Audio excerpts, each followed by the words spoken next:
देखिए, ये भारतीय जनता पार्टी इसी तरह से जब भी वो घिरती है तो लगता है उसकी ज़मीन खिसक रही है, तो इस तरह के प्रयास वो उस समय पे करती है। अभी भी उसी तरह का प्रयास है, क्योंकि जो 2024 के लोकसभा इलेक्शन हुए हैं उसमें भारतीय जनता पार्टी को करारी हार मिली और समाजवादी पार्टी को एक बहुत अच्छी जीत मिली है। तो उसके कारण ये जो भाषा शैली में बदलाव आया है माननीय मुख्यमंत्री जी के, ये उसी का उदाहरण, क्योंकि उनको अपनी ज़मीन बतानी, और जब भी इस तरह की चीज़ें होंगी वो संस्थाओं को सामने लेके आते हैं। आप देखिए, चाहे राष्ट्रीय सुरक्षा की बात होगी, उस समय पे वो सेना को सामने लेके आएंगे, गाली गलौच पे उतर आएंगे, देश विरोधी कहेंगे अपोजिशन को, और उसी तरह की भाषा आप इस समय भी देख रहे हैं। निश्चित रूप पे किसी भी व्यक्ति का, जो वो मुख्यमंत्री हैं, तो उनका एक व्यक्तित्व है जो पूरा प्रदेश उन्हीं के अंडर है, तो उनको सभी को समान रूप से देखना चाहिए। लेकिन जहां उत्तर प्रदेश के ये दुर्भाग्य रहा है कि जिस तरह से उत्तर प्रदेश में शासन चल रहा है वो सिर्फ कुछ लोगों के लिए चल रहा है, और उसमें बिल्कुल बहुत सारे लोगों को नज़रअंदाज किया। आप ये तो जरूर मानेंगे कि माननीय अखिलेश यादव जी का आचरण, उनका स्वभाव,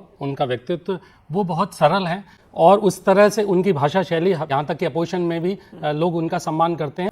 त्यागी जी ने एक शबाना जी का शेर सुनाया, जो पार्टी 42 चुनाव हारने के बाद पहली जीत हासिल करी हो, जिस पार्टी ने पहली जीत का स्वाद चखा हो, उस पार्टी के लिए कौन नया 2014 में पहली बार सत्ता में पूरे पूर्ण बहुमत से आया हो, वो खुद समझ सकते हैं। और सांसों की सीमा निश्चित है, इच्छाओं का अंत नहीं, और जिसकी कोई इच्छा नहीं, ऐसा कोई मुख्यमंत्री संत नहीं। तो आप ये समझिए, संत का व्यवहार जो होता है वो विकार, मोह, मद, मस, क्रोध, लाभ, इन सब से त्याग करके कोई संत बनता है। कोई गाली गलौज करके, आपने एएनआई के रिपोर्टर के साथ क्या गाली गलौज हुई, आपने वो सुना? कोई ऐसा मुख्यमंत्री या कोई संत नहीं हो सकता। इसके अलावा आपने काट देंगे, बांट देंगे, आपका ठोक देंगे, ये भाषा किसी संत की, आपने किसी आचरण में, स्वभाव में किसी संत को सुना है इस तरह की आचरण व्यवहार करते हुए? हमारे 2024 में गर्मी जिसकी निकलनी थी वो निकल गई, और जिसको इशारा मिलना था वो मिल गया। नहीं समझ पाए तो मैं उनके लिए कोई शब्द जो इन्होंने संज्ञा दी है वो मैं देना नहीं चाहता, क्योंकि ये इनकी शालीनता है।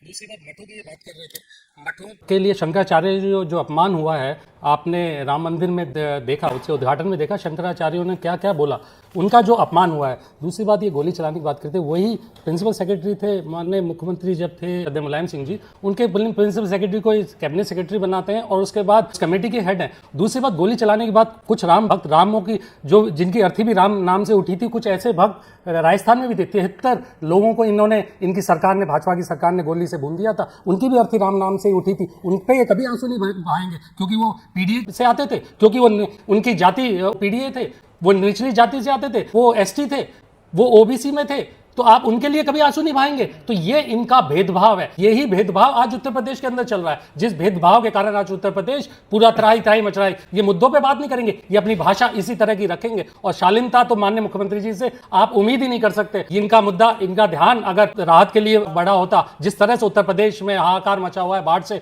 कोई ध्यान नहीं है। माननीय मुख्यमंत्री जी ने एक जवाब नहीं दिया, एक आज तक शब्द नहीं बोला, और बाकी सारे शब्द बोलेंगे वो, ना बेरोजगारों के लिए कुछ बोलेंगे, ना उन्होंने जो शिक्षा भर्ती के लिए जो 59,000 शिक्षक बैठे हुए हैं धरने पे, उन पे लाठियां चलाएंगे, बेटों पे, बच्चों पे लाठियां चलाएंगे। और अभी अयोध्या में एक बिटिया का, जो राम मंदिर के अंदर काम करती थी, सफाई का काम करती थी, दलित समाज से आती थी, उसका गैंग रेप होता है, और दो बार होता है। उसके बाद जब वो थाने में जाती है 26 तारीख को, 26 अगस्त को, तो उसको वहां से भगा दिया जाता है, उसको बेइज्जत किया जाता है। उनको 2024 के चुनाव का नतीजा दोबारा देखना चाहिए, और उसमें विश्लेषण करना चाहिए कि हर जाति का, हर धर्म का हमें सहयोग मिला है, जब भी हम इतनी सीट जीते हैं, और वो भी कितनी भी बेईमानी हो जाए। वैसे सीटें तो हम 50-55 से ज़्यादा जीतते। लेकिन एक और चीज़ है, अभी त्यागी जी ने कहा कि उत्तर प्रदेश की इकोनॉमी पर बात करी, हम ईज ऑफ डूइंग बिजनेस कर रहे हैं और इकोनॉमी बहुत अच्छी चल रही है। 12 से 17 के बीच में मैन्युफैक्चरिंग रेट 17.4 था, आज तक ये अचीव कर पाए।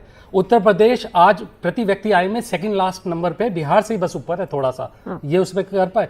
देश के अंदर जो एफडीआई आती है उसमें से 0.5% नहीं है उत्तर प्रदेश में आने वाला, और ये बात करते हैं 1 ट्रिलियन इकोनॉमी बनाने की। 1 ट्रिलियन इकोनॉमी में 35% की ग्रोथ चाहिए पर उसकी, और आज जीडीपी में, रियल टर्म्स में जीडीपी की ग्रोथ उत्तर प्रदेश के अंदर 4 से 4.5% में।